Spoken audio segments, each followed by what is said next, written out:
Nigerian Fuji musician King Wasiu Ayinde, better known as Kwam1 or K1 the Ultimate, has opened up on his fallout with colleague Ayinla Kollington in an interview with Agbaleto TV. He revealed that he's angry with Kollington because he never showed up to offer his condolences when he lost his mother. K1 noted that he was there for Kollington when he lost his own mother, brought dignitaries to the burial, and handled all the finances, yet he repaid him back in a bad way. K1 noted how Kollington is ill and hearty and was in Nigeria, yet made an excuse that he called Kwam1 and didn't pick up the call. I don't want to join issues with Alhaji Kollington, and I will never join issue with him. But then bínú sí wọn àbí? The only bínú tí mo bí sí Alhaji Kollington ni pé nígbà tí ìyá tí wọ́n kú, nígbà tí ìyá Alhaji Barrister kú, mo ṣe ọmọ fáwọn méjèèjì. Báwo ni ìyá tèmi ṣe máa kú?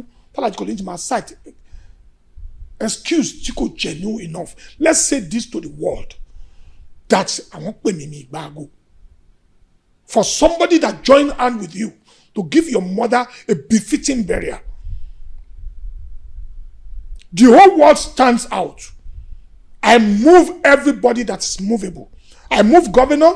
I move deputy governor. Deputy governor was on seat. Everybody was on seat. I did everything. I handled the whole thing. All the finances 100%. Kí ni ó bá ṣẹlẹ̀? I want to know nǹkan tó ṣẹlẹ̀.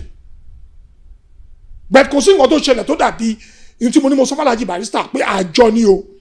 Nígbà tí ìyá ti ń kú Alhaji Kollington ṣe kíni ó wá bẹ̀. Kí làwọn jẹ èmi ń sìn? Ṣáwọn fi pé sọ́ọ̀rì nìkan làwọn máa jẹ mí. Nígbà tó wà láyé wọ́n wà láàyè wọ́n wà lálàáfíà ara nǹkan kan ò ṣe wọ́n. Wọ́n wà lórí ìdùbúlẹ̀ àìsàn. Wọ́n sì ń lo òyìnbó kábàá ní pé bóyá ṣe náà há sí ìlú òyìnbó tó lè wálé.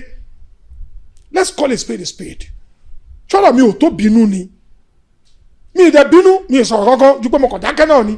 A year back, Kunle Ayinla, Kwam1's former drummer, opened up on his time working with him as he recounted how Kwam1 treated him and others as a slave. He recounted an incident with Kwam1 and told Nigerians to hold Kwam1 accountable should anything happen to him. Kwam1 debunked these allegations, telling him to stop lying as he noted how Kunle was trying to damage his reputation. In a diss track, K1 asserted that Kunle is always looking for money and happiness, and the consequences is what he sees after 32 years of working with nothing to show off. Kunle had warned him to avoid messing with him as he recounted how he allegedly slept with his woman in Paris. He also debunked Kwam1's statement that he couldn't write or read English, as he questioned how he was able to communicate with the white people and admonished him to change his ways. While the story has generated mixed criticisms online, you can share your thoughts in the comment box section below.